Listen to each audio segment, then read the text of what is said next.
hello friends welcome करछि मोर गोटे mini blog को सकाळे जेहेतु ड्यूटी टाइम बहुत लेट हो जाथला तो मु केवल भात रोसे कर दे कि मु मोर ड्यूटी पळै थिली आ घर को रिटर्न आसी के देखे तो घरे लाइन भी नाही किंतु कोन करिया रोसे तो करबा को ही पड़िबो नले खाइबा भी कोन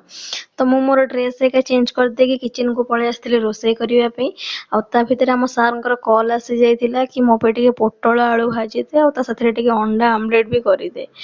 तो करबा को तो पड़िबो जेमिति हेले तो मु मोर एठी आसी रोसे काम रे लागि जाईची पोटल आ आलू को भल से काटी कि मु मोर भजिया पे कर देली तापर तांको पे टिके नको अंडा आमलेट कर देली जेहेतु पखाळ भात थिला ता साथरे माने खाइबा पे जेमिति भल लागिवो तो मु टिके टमाटो बैगण भी सेकी देइथिली से आसिया पूर्वर मते सब जाक रोसे सारिवार थिला कारण तांको भी भोक बहुत जोर हेथिला आ मोर रोसे सारिया भितर दीपू भी आसी जाइथिले तो हम दे जण पे चललु खाइबा पे कारण टाइम बहुत लेट हे जाइथिला भोक भी बहुत जोर होतिला